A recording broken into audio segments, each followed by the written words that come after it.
Hi, everyone, and welcome to another live stream from us boys and girls here at Sales Geek. My name is James. Most of you have met me before. Before we get into the topic of what we're going to do, let me introduce you to our collective experts for today. And we're going to start at the top. Hopefully he's at the top of my screen or on the top of your screen. Davy, why don't you say hello to everyone and introduce yourself? Good afternoon, guys. My name is Davy Sneddon. I'm from Sales Geek, Glasgow, operating in the south side of Scotland. And I'm looking forward to discussing the psychology of sales today. Thanks. Beautiful. Graeme? I'm Graeme Murray. I have two franchises. One is Sales Geek Liverpool and one is up in Lancashire in the UK. Lovely. Thank you, Graeme. Cav? Everyone, David Kavanagh. I look after really the southwest of England. It's Sales Geek, Bath and Swindon. Fascinating topic. Looking forward to furthering the discussion. Beautiful. And finally, Joe. Good morning, Joe Heikkinen. I represent Sales Geek Texas out of the great old USA, and so glad to be here. Thank you very much. So yeah, we've got some representatives from across the pond and just up and down the M6 and M1 corridors. So welcome, everyone.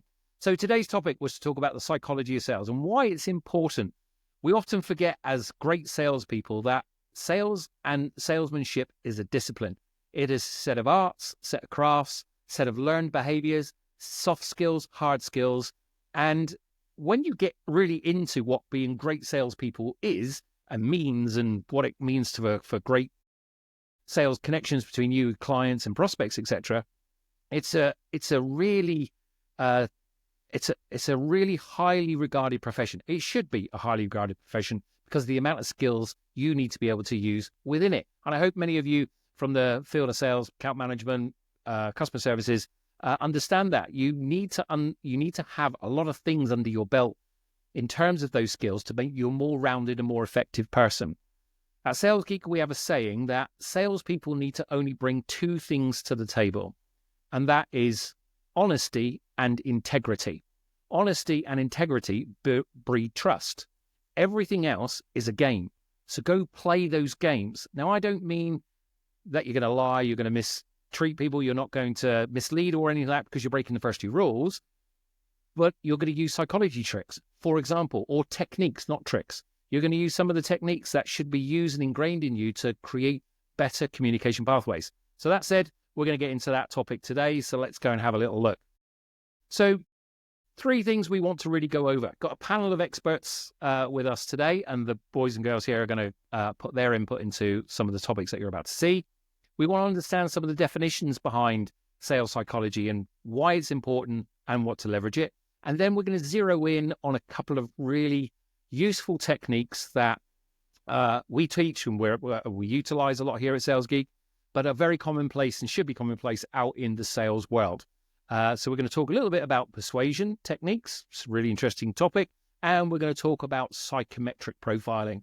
And psychometrics in general is a really fascinating study. It's several hours worth of topics. We've only got half an hour, 20 minutes today to go through this stuff. So let's get into it. So gentlemen, let me open it to the panel and let me ask you to give your initial definitions and your thoughts about what psychology means to you when you're out working with your clients, when you're training and educating people out in the field. What does psychology mean? Shall I go first? Yeah, don't all rush. For me, it's about, understanding yourself, and then it helps you understand others. So once we understand ourselves and our own style of communication, it helps us to understand others and their style of communication. And then it's adapting it in order that you communicate well between you. Yeah. So it's about communication there. What else would you say? Sorry, Cav, I think you were going there. Cav, are you going to go next? Yeah, I mean, I keep it fairly simple. Introvert versus extrovert, data-driven versus kind of high-level, just get on with it. And the key thing, as we'll dig into later, is, as Graeme said, is understanding what your own predilections are versus the audience you're talking to and making sure it's appropriate. Yeah. And Joe, from your position, obviously, we say that Americans and Brits share a common language separated by a large body of water, right? Or something like that. There's a saying in there somewhere. From your aspect in the US, dealing with US clients and the people that you work with, we know more than anything else that psychology plays, I think, even a bigger part for your world. What's it kind of like in the US now for how people embrace or even understand the core concepts of psychology? Yeah, I think that's true. Probably because there's such distinct differences between the geographies of the U.S. So if you're in Texas, there's certain behaviors that are, Texan, and there's certain behaviors that are in New York, and there's certain behaviors that are California, and people kind of understand that. But really understanding kind of what might be the psychology behind those behaviors is really important when you're interacting in the various spaces. So I think it definitely is really important to get a grasp on the psychology of selling and how to apply that, because there is such distinct differences. And even within states, you can have very distinct differences from the north to the south of a state, which becomes kind of like England, I guess, in that respect.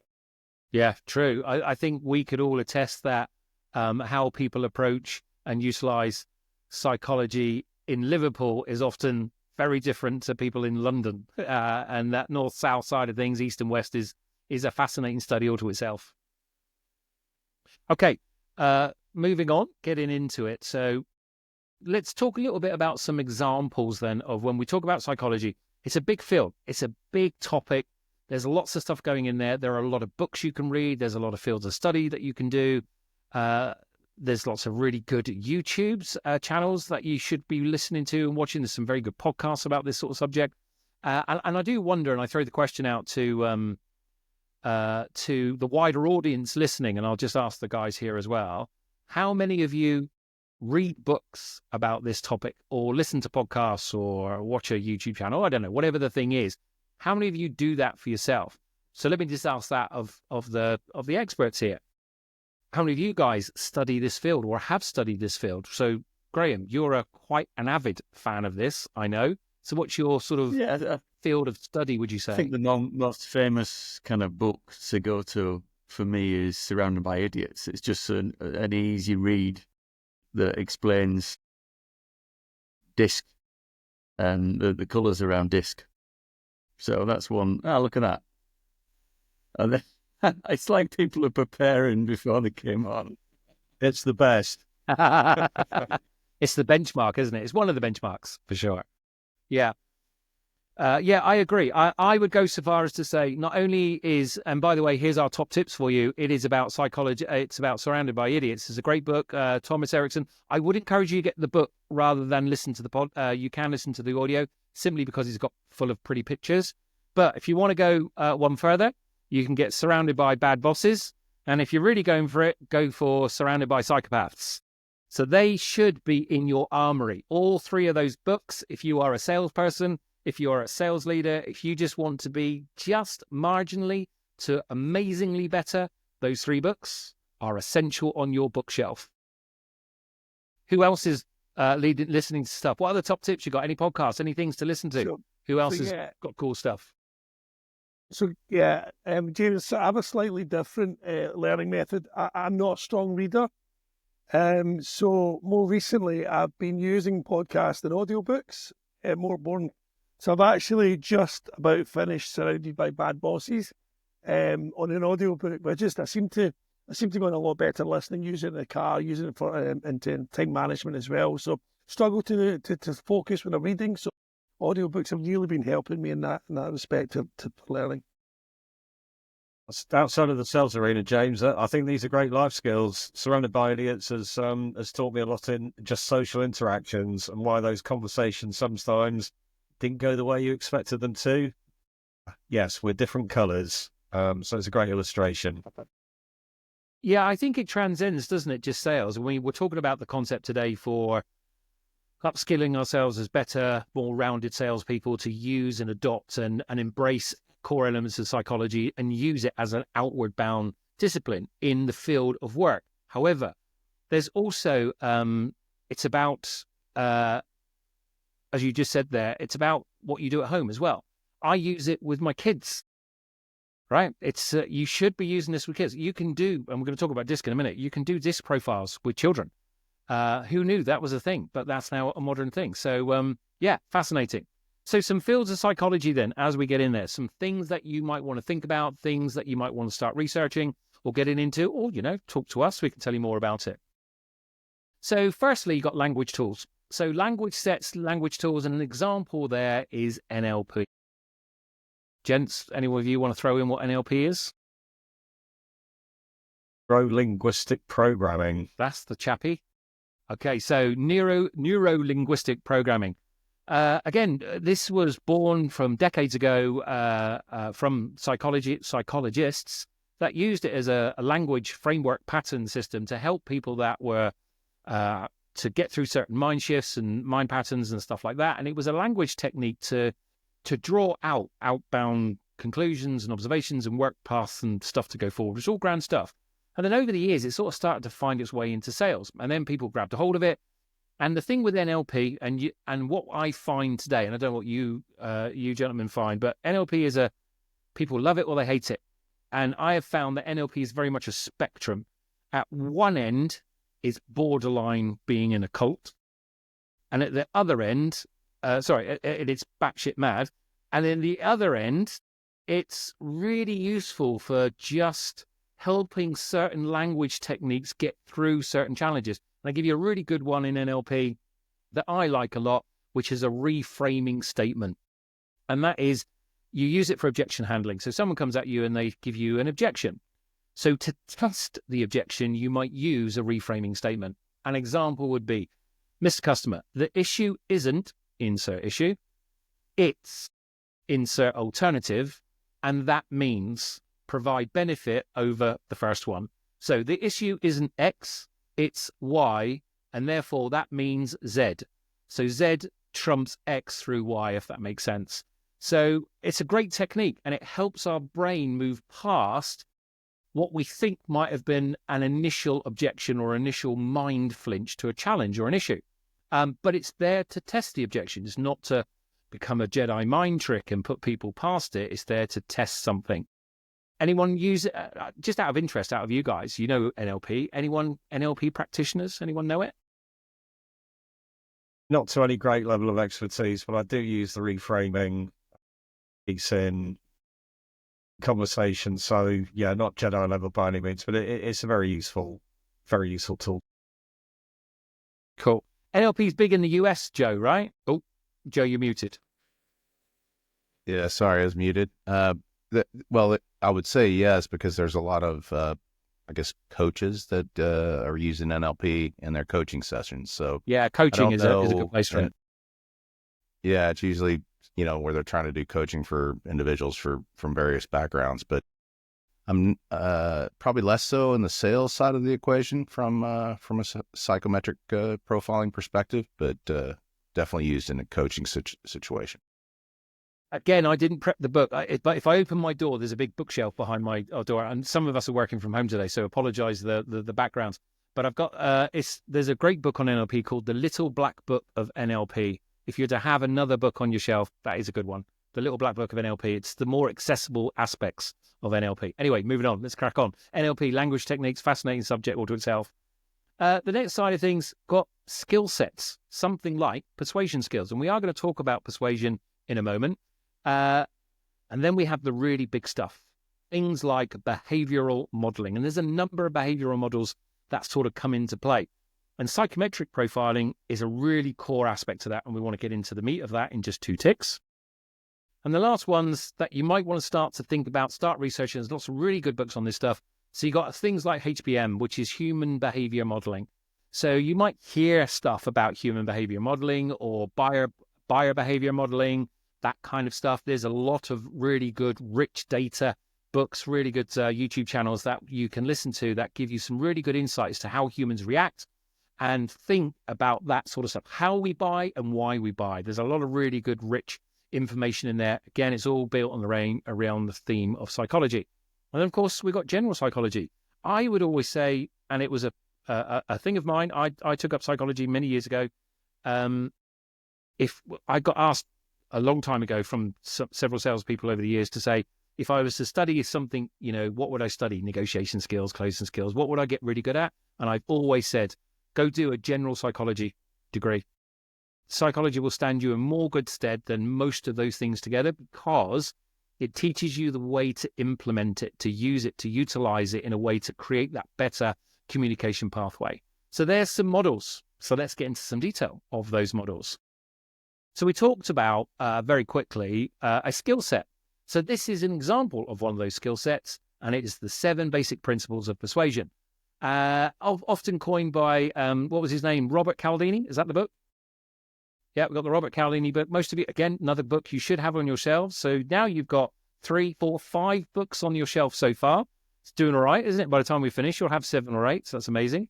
So what are the 7 principles? And then my wonderful colleagues here are going to give you some examples. So there they are on the screen. So let me ask Graeme first. Pick one of those. Tell us what it is, why it's useful, and give me an example. Let's go reciprocity. So give to get, as they say. And I think the most common used example of that is the charity pen that comes through your door for free in order that you feel compelled to give something back. So they've given you something for free in order that you feel like you should give money to that charity. Simple example. Good. Anyone else got anything else in that with reciprocity? Yeah, I love an analogy, James, as you know, and I don't know if this is going to stand water, but it's the flip side of unity to me, and it's scarcity. So in my motorcycling days, I would always look for a motorbike which nobody else had. I didn't want the VFR 800. I didn't want the GSX. I didn't want the other thing. They had to be idiosyncratic and very, very different. That's true. Yeah, scarcity is a really good one. I remember there was an amazing advert. So now we're going to start showing our ages, right? So there was an amazing advert. Can't remember what year it was now, but Concorde was flying. So, all right, this is going back a number of years right now. And they were advertising tickets from London to New York, return flight. And it was a specific advert, and the prices were astronomical. It's on her last voyages, I think, semi-last voyages. Not quite the last one, but because I think the last one was by invitation only. It was a semi-last voyages. And they were selling the tickets for like 10 times the price. And they just said, someone asked them on an interview, why are you selling them for like $20,000 or whatever it was? And they said, because I've got 8 of them. If you want it, buy it. If you don't. You're like, okay, fair enough. I get it. So that whole scarcity, do you want that thing? Do you want to be in there? So you've got to create value within the scarcity model, of course. It doesn't work with an iPhone, right? Because damn things are everywhere.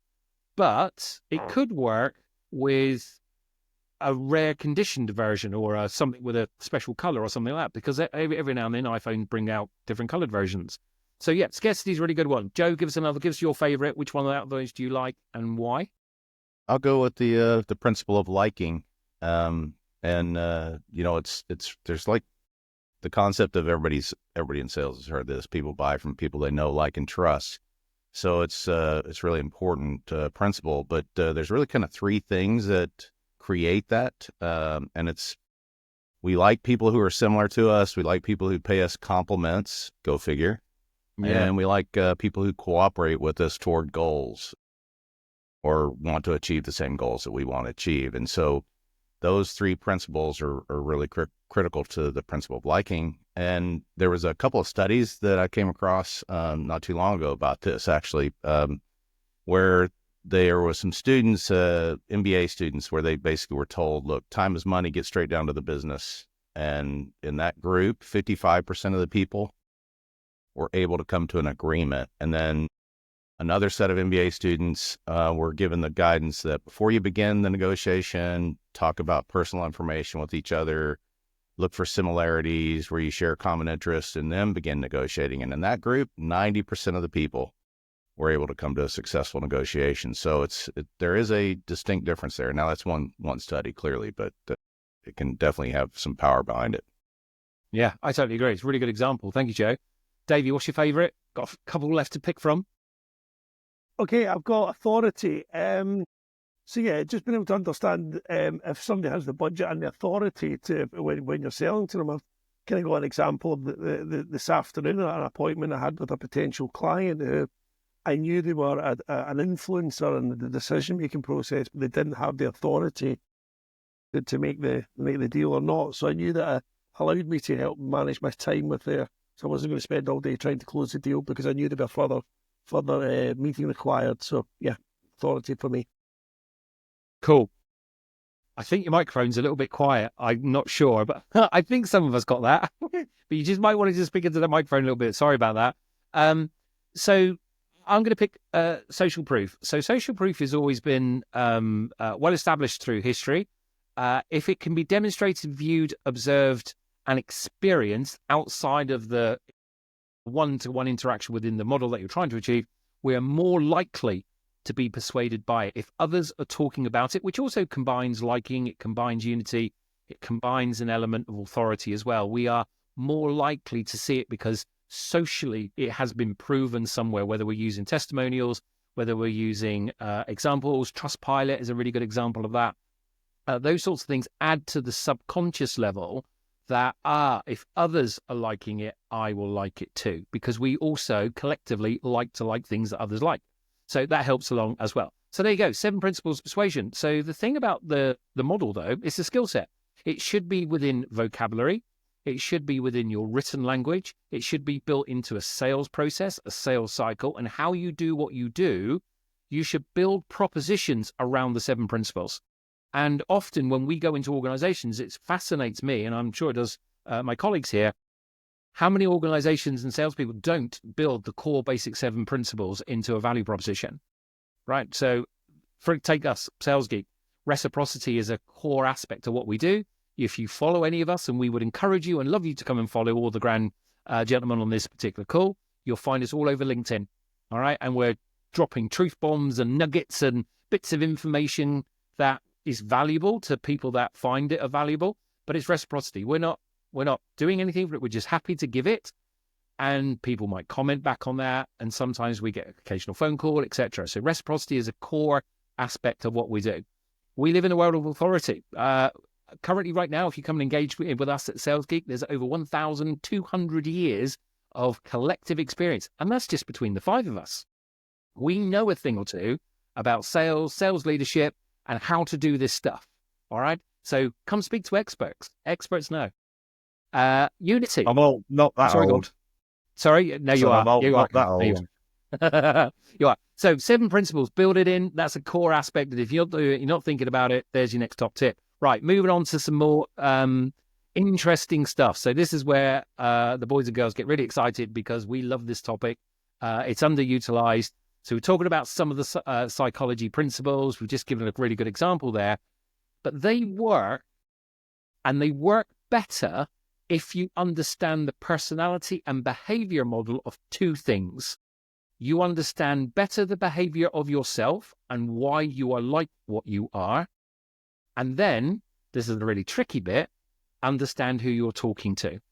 And when you can connect those 2 things together, understanding yourself to a more deeper degree of understanding than you might think you understand yourself today in a behavioral and motivational perspective, and then translate the same understanding to the other people on the other side of the sales desk, you will find that your communication skills, your deal-making skills, your overall behavior, demeanor, and approach to sales and engaging with other humans will, 1, improve dramatically, and secondly, just make you a generally better person, I think. So what is that model? What does it all look like? Well, it's a psychometric model, and there are a number out there. Now, I don't want to get sued by anyone, so I'm not going to tell you the really great ones and the really bad ones. There are some bad ones. You can go and research that. I don't want to say who they are, but I really want to say it, but I'm not going to say it because I get sued. I'm not going to say it. So there's some good ones. So which are the one we want to talk about today? That's a really good one. So I'm going to tee this up, and then the gents are going to get in there and give us their love for this. So this psychometric model, I would say, is the one that is the most easily accessible, hence 3 really good books about it. And it is the model of DISC. So DISC is all about colors and stuff like that, and a chart starting to build here that starts to articulate what it means. But it says as a behavior, so we're talking about behaviors only here at the moment. It says, first of all, that we are a combination of colours, all right, in our spectrum. And you might have heard this, and there's different things going on. So when we look at ourselves, we would look at ourselves to be biased, to be in sort of different frames. For example, if we are more active versus reflective on one axis, and on the other axis, are we more people-focused or are we more task-focused? So if we start combining these, like as it's building here, so if I'm more active-based, like get stuff done, do things, get in there, and I am task-focused, I like to bite-size chunk these things up, it is reasonable to assume that within the disc profile, I have a slightly more dominant personality. Now, there's loads of tests that you can do, and speak to us if you want some of those tests, because we've got loads of them, and you want to understand what it means to you. But I'm likely to start to demonstrate that skill set or that behavior by being when I'm being very positive, I'm going to be more direct, bit of a decisive and a doer. But if you catch me in a bad mood or in a bad place, I might be slightly domineering. I could be a bit demanding. Take the opposite of that. Let's say I'm very people-focused now. Whoops, slide's moving on too quick. Apologies. I'm people-focused now, and I'm a bit more reflective. I think about things. You might say that that's more steady, that's more rounded personality. So I'm more stable, more supportive, more sincere. But catch me on a bad day, I could be a bit slow, a bit sensitive. And you can read the rest of them. You get the general gist of it. Now, psychology models tell us that as human beings, most of us in the world have two primary colours that tend to stand out more than others. Most of us. There are some of us that more sit on a spectrum, we'll just leave that sentiment there, that have one real primary colour. And often that is C or D. And if that is really high and nothing else is there, that puts you also a bit on a slightly different spectrum. And then you get some of us that have more rounded views where we've got three colours as a primary colour. We have all four in our profile. Don't get me wrong. In every human being, all of us on this call, all of you out there and all of your customers, you have all four colours that make up you as a behaviour. But at least one will be shouting higher than the others. And it's that one we're really looking for. And when we understand that particular colour about ourselves, firstly, we understand a behavioural model of ourselves. And then if we can identify it in someone else, we can be more articulate when communicating with them. So let me put it into play, give you some examples, and I'm going to ask the guys some questions. So let's think that we've done a psychometric test now. You can read some of this text, and the guys are going to give some examples. So let's say you've done a psychometric assessment, either for yourself and you've understood who you are, or you've used some of the tools and techniques that we deploy and utilize, and you've understood who you are talking to. So now you understand where the color spectrum looks like. You can see how language might adapt to be better absorbed, better understood by the other party listening to your way. So who's a big D that in our profile? I think, who did I say that was going to be? Joe, didn't I? Joe's big D, right? So Joe's got the high D in his profile. So pick one of those out, Joe, and explain to us, if you were the high D, which is the left-hand one, and you were talking to someone that was one of the other colours, how might you change and adapt your natural way of being super high D to being a little bit more, let me talk about it if I was an I, or whatever colour. Yeah, so I don't know how I got picked as a D because I'm a laid back Texan. I mean, come on, James. I've seen the guns. Going I'm that not way. messing around. So let's take D. You said D and I, right? Okay, so go with that, so yeah. the D and I influencer is one that's a little more of the kind of like they're high energy. They like to, get out there and have a lot of fun, and that can bleed over into the conversation. But with a D, that's a very opposite sort of a situation. There's not a lot of time in a D's head to listen to a lot of stories and a lot of fun stuff. We'd rather get down to the business. So I think you want to look at that adaptive style for sure, and where you basically say the solution is not only effective but also brings flexibility, creativity to your team. And I'd love to hear how you see it fitting into your vision. So you really then take it from yourself as an I with that high energy impact that you usually have, and you want to flip it over to them. You want to make it about the D and let them get down to their business that they want to talk about. So I think that's really important because D's can be very, very domineering and quickly shut you down if you're not careful in how you communicate with them. Yeah, no, I totally agree. Anyone else want to give me an example of between that before we move on to the next one? Because I do have a lot of questions around this area for you all, but I want to get to the end of the 4 examples before we dive into some of the questions. Anyone want to riff off that one, or you happy to me to move on? Move on, James. Move I on. think that's what I got from there. Right, okay. So Joe mentioned the high I. Now, I've done my DISC profile, and the thing is, DISC profiles, how long do they last and how accurate are they? Well, that's always really super subjective.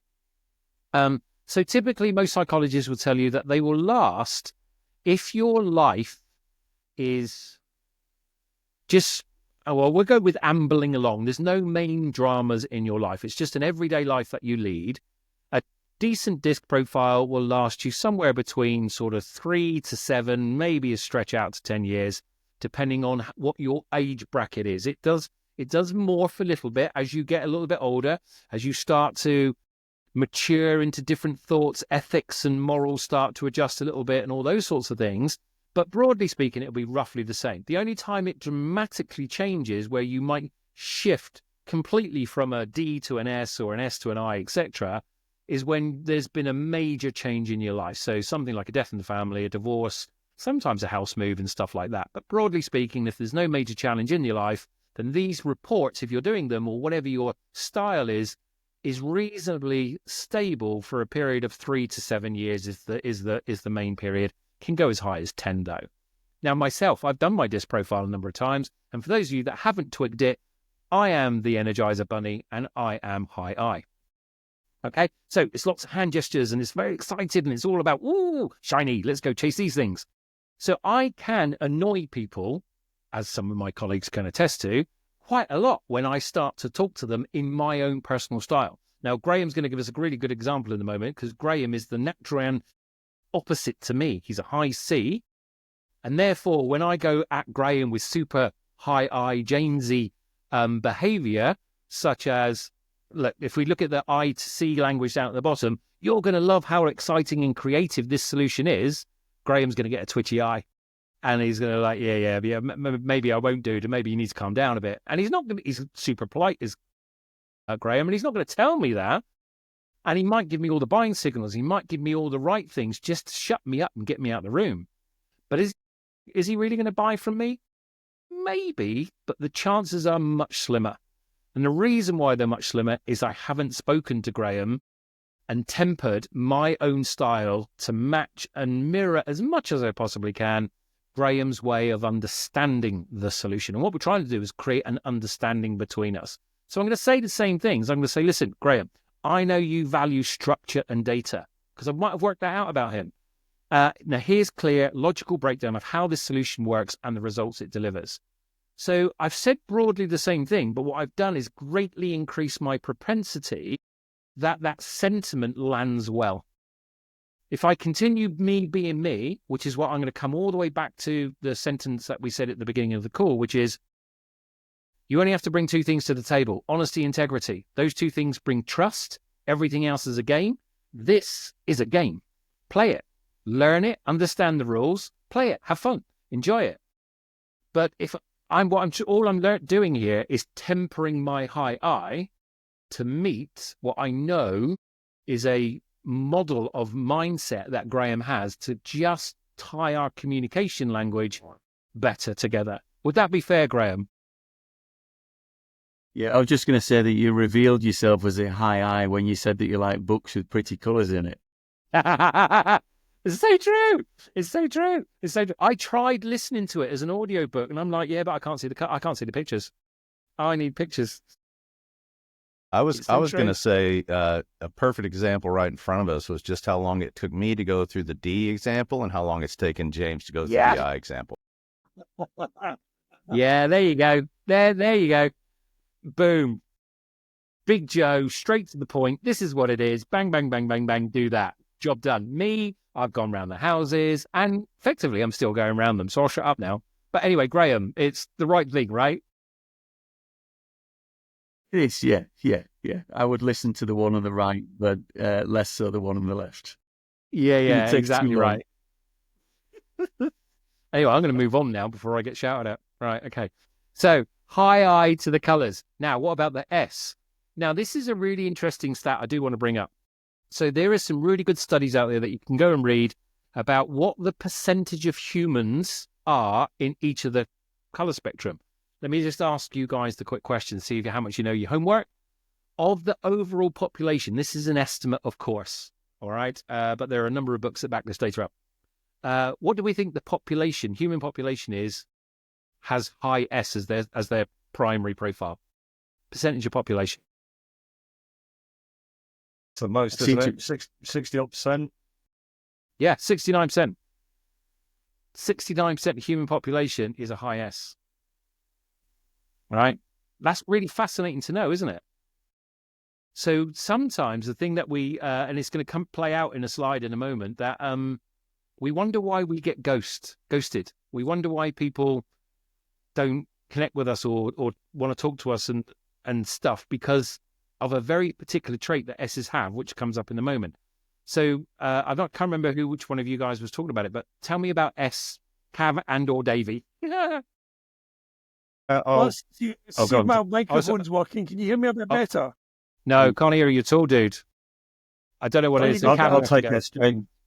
Yeah, because that's my next dominant colour. So I'm also I and closely followed by an S. But I'm going to talk to D, because something on the quadrant there talks about polar opposites, and you normally sit side by side. That makes sense. So if I'm talking to a D, who are very dynamic, very driven, the S part is caring, sharing, and wanting to take people on the journey, you would normally say my natural style would be exactly that. I want to make sure the solution feels just right before we move forward, make sure it's all lovely. Whereas if I'm talking to you, James, you're going to want to hear, or Joe, product's going to help you achieve your goals quickly and efficiently. Let's focus on the outcomes and decide the next steps. Bang, on a plate. There you go. Exactly that, right? Joe loves that. And I'm going to like the next sentiment underneath, where I understand how that engages with others and stuff like that. Graham's going to like the sentiment below it, and S's are going to love just looking after each other, because S's are very people-orientated individuals. It doesn't mean that we're not all people-orientated. We all care deeply about our fellow human beings, but our brains, when it comes to sales, when it comes to business, when it comes to the function of a role that I perform in an organization, our brains have a natural instinct to divert to type. So we can still be super good human beings, very caring boys and girls, and I'd like to think I'm quite a caring person. But when it comes to business, I've got to get to the point. I've got to get to the thing that we're trying to here to do. Stop wasting time. Whereas I wouldn't act like that to someone who was a high S, because their natural caring about human side of things and feelings and themselves and those around them still is their prominent thing, even within business. So it's a really important part. Graeme, this is yours. Tell us it. It is the correct disc profile, as I'd like to call it.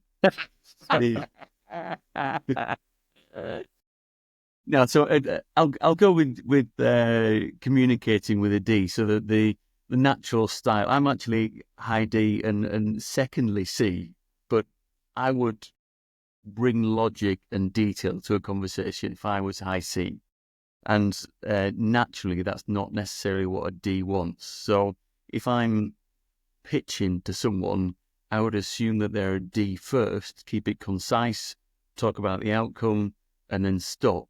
Because we know that if they're not a D, they then reveal themselves as a C or an I or an S, because they can ask more questions. So if I'm speaking to a D and I'm a C, I will go concise, a very kind of short, lack of detail, and then prepare if they reveal themselves as something else. So in this situation, this solution is the most effective, results-driven option. It's designed to save you time and deliver exactly what you need. And then stop. It's interesting, Sue, who I work with in Sales Geek, we both lead with D, but she's quite high I and I'm quite a high C. So when we go into a sales situation, we see it very differently, but it's that good combination. Team selling is a team game, isn't it? So by getting those two opinions first, it helps before we go into the room. Can you drill down on that a little bit for me then? So can you share an example of where you've adapted a sales approach based on your style versus a buyer style that you've identified? Yeah. Let me use a prospect that I was in last week, where it's an engineering type business and there's a lot of C in the room. And they had one pitch deck, and it was a bit like if a clothes shop only sold medium jumpers, one size doesn't fit all. So they've got one pitch deck for all industries and all personality types. And what we need to do there is change the pitch deck, assuming that it's a high D first, but for different industries, but especially for different personality types. So the initial work that I'll do with that business is on that pitch deck and with those people, profiling them, and then getting them to understand the customers that they're going to see in order that they can adjust that pitch deck in front of them. Does that make sense? Yeah, that's a good example. Joe, let me ask you a question, if I may. So, regardless of what Joe tells us, Joe's high D, right? So we all pay attention. If Joe talks, we're doing it. It's fine. So how do you build trust with buyers who exhibit a steadiness trait? Yeah, I think it's definitely one where that's the complete on the board. It's the complete opposite, right? So I think you want to just make sure that what you're communicating is one of being consistent in behavior and performance. And I think it's also, as you think about, one of the things that a D wants to do is to take over the situation, right? High control factor in a D, right? So you want to just focus on relenting a little bit on that control and allowing for the S to have a suggestion in the mix of the conversation, right? So I think that's the approach that I would use is really try to tamp down my desire to move the conversation forward as quickly as possible and control the conversation, but ask a lot of questions, right? So I think the more questions you can ask, the more control you can potentially give away in that conversation and help the S come to alignment and agreement with you. Interesting. I think in that sort of space, we haven't talked about it on this call, we haven't elaborated it out, but because today's session is more about a fundamental aspect of psychology, which is this human behavior stuff, but there's more things that pop into it, such as emotional intelligence. And we talk about emotional intelligence a lot, and who has it and in what abundance, and who doesn't have it, and what does that actually mean? Cav, can you give me an example when it comes to working within DISC profiles, when working and managing with teams, what role does emotional intelligence play when interpreting profiles within individuals, either managing your own or those within a team around you? A huge part. I think because emotional intelligence is the platform off which all of these conversations happen. And if you're not emotionally wired, and I've worked with people, I've had bosses who are, very binary, shall we say, that they're sort of rocket scientists or high thinkers. If they lack the emotional intelligence, they just can't gain. And actually, I think the most fulfilling people to work for are ones that have a higher EQ than an IQ. Because if you can't connect, then all of this stuff kind of goes to the wall. Really, it means nothing. For me, EQ. I take EQ over IQ any day. Hey, James, I was gonna add some to that statement, because I think it's really important to have that sort of EQ. And I think you said it earlier in the conversation, where if you really understand your own profile and know that's kind of your makeup, that's kind of, in my mind, that's the kind of the beginning of EQ, right? Is self-understanding, self-awareness, developing that self knowledge. And one of the questions that I learned early on, because as you said, I am a D, it is my highest part of my profile, was to make sure in my mind, I always had the seek to understand point of view in the setting that I was in, right? But I thought, this is a real important thing for a D to do, is because a D doesn't necessarily want to seek to understand, right? So it's really kind of a challenge to do that. I want to just know the facts, right? But I think it can apply across all profiles. So if you, as a I, are interacting with a D, if you come in with that seek to understand mindset, then you naturally will adapt or potentially adapt better to their profile. So it's just something that I've learned over my career to put first, seek to understand when I'm in a situation. Yeah, just on that, Joe, it's a great point. In meetings now, I put imaginary coloured hats on people in the room. Just helps to remember, right, that guy needs the data, that guy's going to be really pushing it through, and, adapt your style accordingly. I think, Graeme, you and I spoke about this a little while ago when you were in the office. We've seen examples out in the workspace of organisations that we work with where if there's open plan offices and stuff, they've gone to the extent of putting coloured bricks on their desks to demonstrate to others around them what their profile is, so that when people rock up to their desk to say, come and have a chat with them, they know what their profile is. This is a great example of an organisation that's properly embracing, DISC and psychometric profiling and stuff. So they know themselves, and they're going up to speak to a colleague. James. Sorry? I was just going to say, link to that, you can also look where those desks are. So I did DISC profile in one business that I was working in, and the central, it was an open plan office, and the central nest of tables, the central group of tables, all the greens and yellows were sat there because they're all the people who love to interact with each other, the people. And then in the corner, there was a lady who was a high C, a blue, because she couldn't handle being on that central table. And then every Wednesday morning, we had a weekly meeting.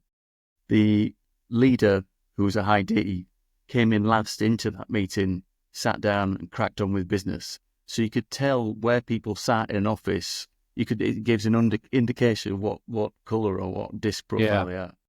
It's a really good valid point, I think, because it colours have a natural ability to draw. We like what we like who we like like-minded. We were talking about that with persuasion skills. So it's interesting. So the EI thing, the emotional intelligence, emotional quotient, EQ, EI, whatever you want to language it, it's a really important part of understanding the baseline of what psychometric profiling is and how you regulate it. So for those of us that need to remind us of what that is, so emotional intelligence, I've got to test my memory now. There's some really good books on this. I could probably go and tell you what one is.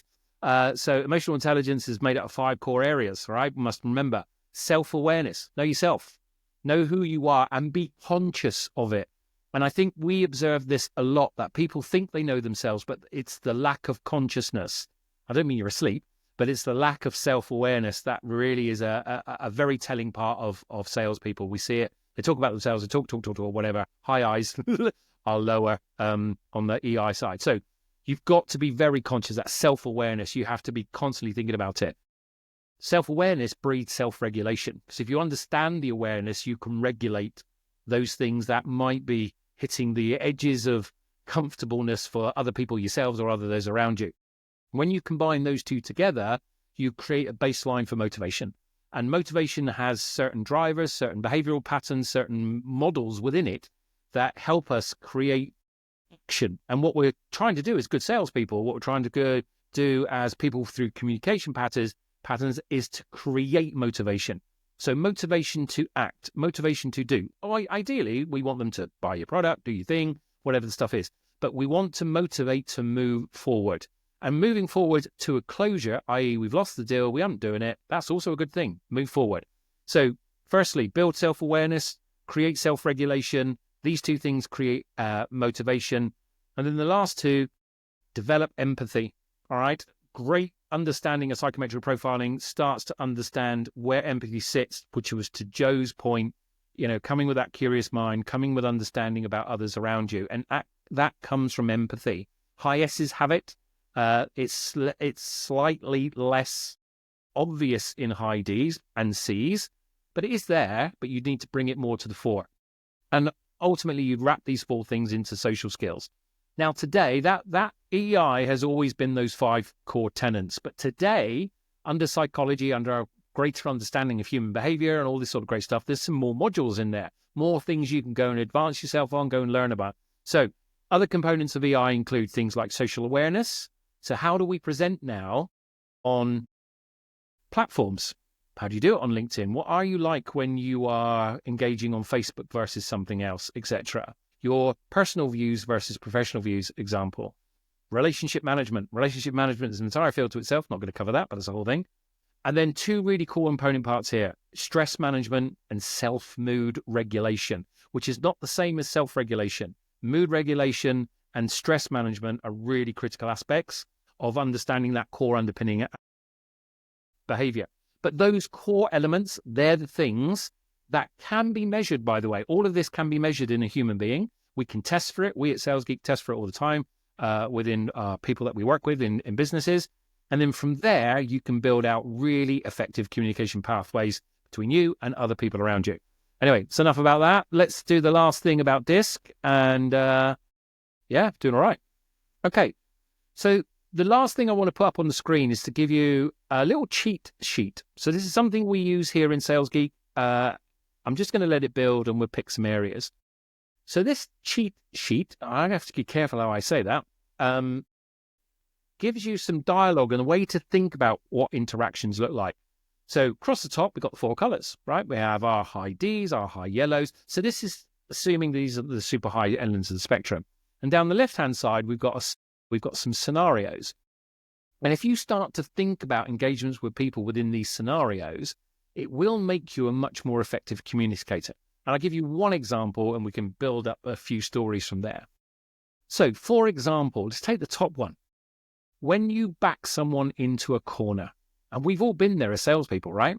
We've either been backed into a corner, and I reckon this will resonate with you, or we've backed someone into a corner. And we might not mean to, but sometimes you've got to do it, right? Or sometimes you've done it by accident. So backing people into a corner. So therefore, there's a behavior to that activity.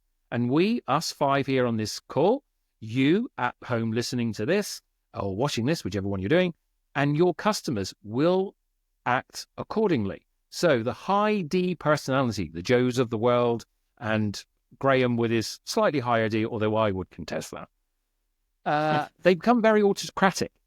All right? Very autocratic. Yes, no. Now, autocracy actually has its benefits. Yes. Beautiful. Like it. We're doing it. Yes. Decision made. Move on. No. Decision made. Ah, shucks. That's not what I was looking for. But it's been really quick. Very autocratic. The high yellows, though, the me's of the world, the back me in the corner, they come out as the attacker. Now, I'm not coming swinging at you with a bat, but I might be coming at you more verbally, more emotionally orientated. So we're going to do this. We're not going to do this. But the decision is led by emotion more. Whereas high reds are more making it based on everything you said, collating all the data and the information together, and on balance of everything that's just been said, yes or no. So it's a more pragmatic approach. So there's now pros and cons to putting a yellow and a red into a corner. Let me ask you the question, gents. One of those colours you can change the mind of better than the other. Which one can you change the mind of better? Green. No, just stick with red and yellow at the moment. We'll do greens and blues in a second. Sorry. Yellow. So red and yellow, you backed them in a corner. One of those you can change your mindset of. The other one, less so. Anyone want to hazard a guess? Yellow. Yellow. Yellow you can change. Red you're unlikely to. Actually, it's the other way around, right? So reds, because they take the decision from a more pragmatic view, if you present more data, more information, a different point of view, proper, not bringing all the emotion to it, but it's more information, more data, more stuff that I can assess in a fair and reasonable way. The autocracy nature of a high red, they are okay to go back, well, on the rebalancing of this information, the knowledge and the data you've given me, I'm now going to change my mind.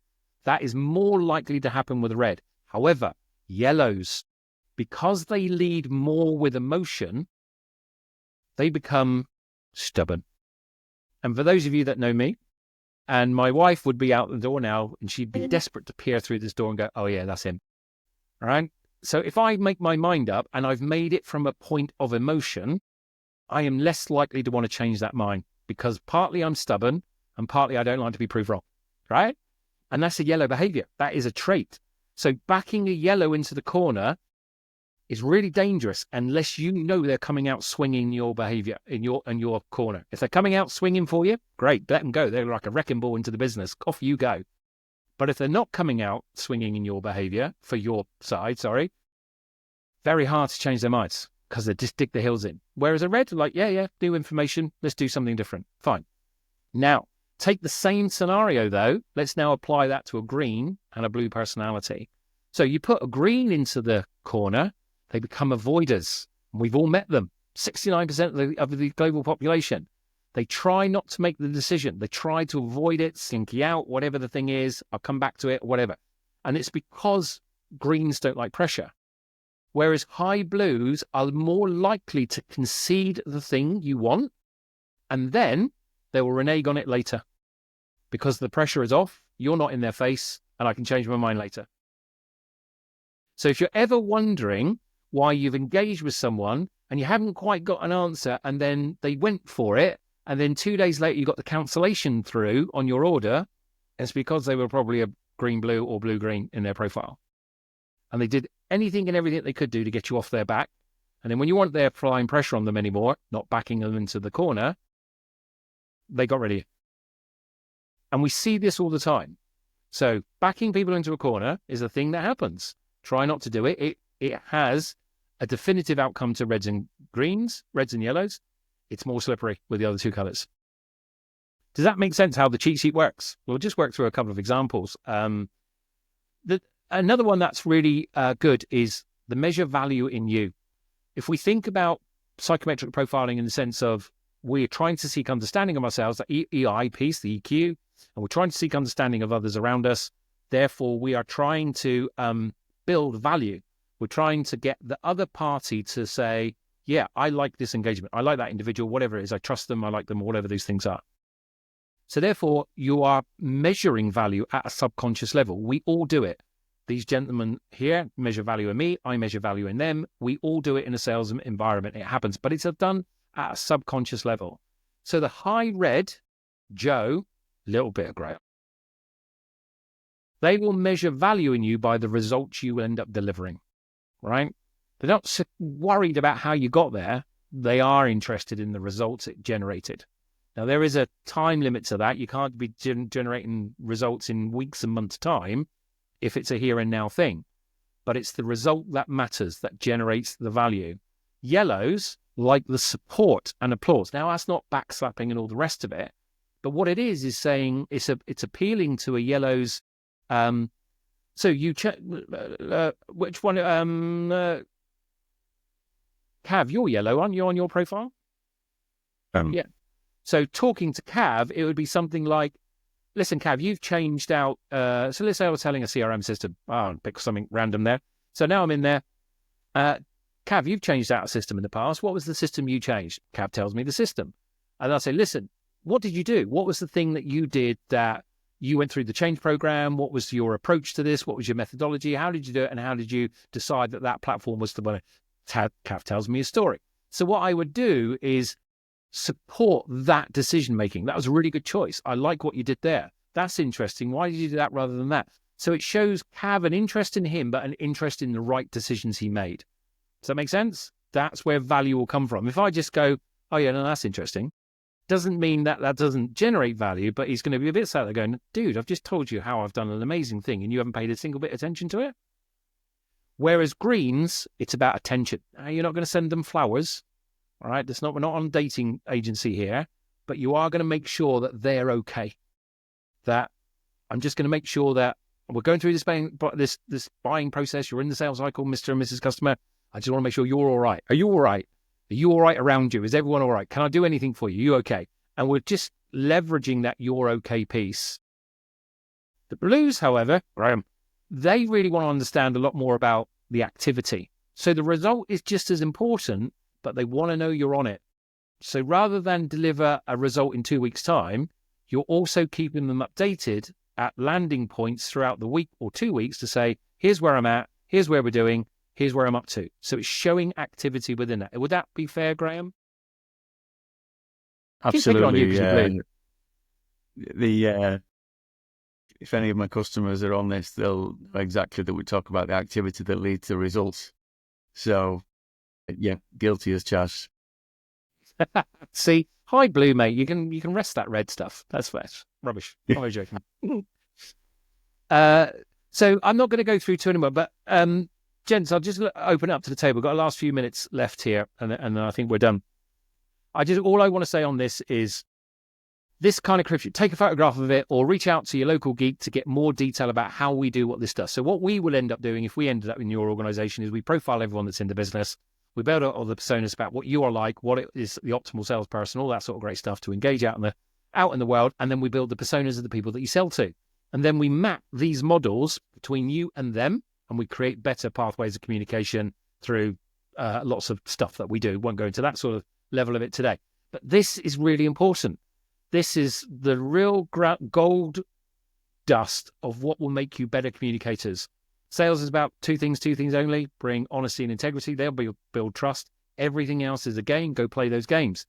So if I could ask you to leave a nugget of wisdom, truth, anything like that you want to say, if you can remember one thing, remember this. What could I ask each of you to leave with the audience with? I'm going to try you, Davy, with your microphone. Is your microphone working? Go for it. Have a go. Let's see if it's working. Not working at all. Okay. Can't hear you at all now. Right, try it now. Any better? Yeah, go on. Great. Give us a nugget. Give us some wisdom. Everyone put your ears to the TV. Listening. Yeah, no, listen, in terms of disc, I've used it quite recently, doing some mentoring. So just tuning in and understanding your own colour and perceptions and feelings really helps you to articulate yourself in a sales or a buying environment. So yeah, just try and understand what you're doing yourself, and then you can secondly start to understand the people around you. Okay. I don't think any of us got any of that, but thank you very much. I know what Owen's going to do. Owen is going to obviously carve this up. He's going to sit on YouTube, and there's some podcasts on this. But one thing Owen will do, which is our producer for this show, he suddenly cocked an eyebrow on producer. That's impressive. He's going to put subtitles to all of this, so I'm Breck and Davy stuff will come out at the end of it. So that's all right. Graeme, give us a top nugget that you would give. I would go back to that selling is a team game. And if you have a significant opportunity, then the natural thing to do is to go to a colleague who is like you and ask their opinion. But go to colleagues who are different to you, and then you get the opinions that will help you to win that deal. Much more likely to win a deal if it's a team game, and take 4 colours into your team. Cav. Words, know thyself. That's the foundation you're going to build everything on. And to Graham's point, you can build that team around you. There's no point having a bunch of greens, yellows, blues, or reds. You need a blend. You need that broad skill set. Very good. Know thyself. Is that not 3 words? Thyself? Or is that 1 word? Is it 1 word? Is it 1 word? 2. Make it know thyself. Make it 2. It's 2 words now. You heard it first. Cav says it's 2. We'll go with that. And Joe, what nugget of truth would you like to give everyone? The T. Go on, Joe. What will you give us? So I was this may be a little bit different. It's not a nugget of truth, but I was thinking as we were doing this, one of the questions that might be out there on people's mind is this is great if you're face to face, right? So how do you do this if your first interaction is not face to face? Like, how do you do this if, how do you try to understand somebody's psychometric profile without ever talking to them across the table, right? And I think that's a really important thing to consider, because there's so much sales activity that happens prior to that moment you're in front of the customer, but there are things you can do. And so I would suggest, look at the social media profiles, look at the way they write posts, look at how they maybe even present themselves on their LinkedIn profile. You can gain so much information about another person's DISC profile just by digging in a little bit, doing a little bit of research. And there's actually a couple of tools out there that you can use that are apps. I won't name the name of one of those that is out there, but if you look for apps out there, you can put somebody's LinkedIn profile into an app and it will come out with a suggestion on what their DISC profile is. Yeah. So there are tools that you can use, but this can apply even in situations where you can't get face to face, especially in this world of social media when so many people are putting things out there you can use those and look at those to kind of gain knowledge ahead of that face-to-face meeting. Yeah, I think that's really important. There are a lot of tools out there. So big tips then, definitely get your own profiles done. If you've never done them before, do them. They are valuable insight into yourself. And the thing to bear in mind, if it's true about you, it must be true about others. So therefore, go seek out that truth. Go find out what other people are and then start adjusting yourself. And the last tip I'll give you for this, our last slide then, is everything we've been doing has been talking about the art of communication, the verbal art of communication. This goes beyond verbal communication. It's also written communication. It's how you build your websites, your proposals, how you send emails. How we read information is exactly the same as how we hear information when it comes to psychometric profiling. So think broader and wider and deeper than just the said word as the thing. Is that a said word? Can we have a said word? We'll have a said word. All right. Okay. So we've kind of ran through that in 53 odd or minutes or so. An hour and 5 minutes. So that was pretty good. So up on the screen right now is everybody's email and phone number if you want to go and say hello. There's also a QR code which takes you off to, I have no idea where it takes you. I never looked. So that'll take you somewhere. I think it's our website. I don't know. Yeah, go have a look where the QR codes. I hope someone hasn't put something inappropriate on there. But we've got some more events coming up. We do these every single month. We will try to be better with microphones and not all in offices and stuff like that will be next time around. So January 23rd, 2025, we've got the art of building rapport and trust in sales. So there's some really good things in there about some really practical techniques and styles that you can have. And then later on in February, for those of you that are interested in becoming a geek, taking on one of our franchises, being anywhere in the world, and we have franchises all over the world now, what is the life like as a part-time sales director? Maybe these lovely gentlemen might be back on with us or some others to tell you what their life is like and what it means to be there. So anyway, I've been James. Owen has been the wonderful producer. He's going to shut it all off in a second. I want to say very thank you for Silent Davy. I want to say thank you for Big C Graeme. I want to say big thanks to Big I Cav and Super Big D Joe in Texas, because we can't argue with Joe because he's got the guns. So therefore, we just got to go with that. And we're going to see you on the next one. If I can ask the panelists just to stay there. It's been nice to see everyone. See you next month. Take care.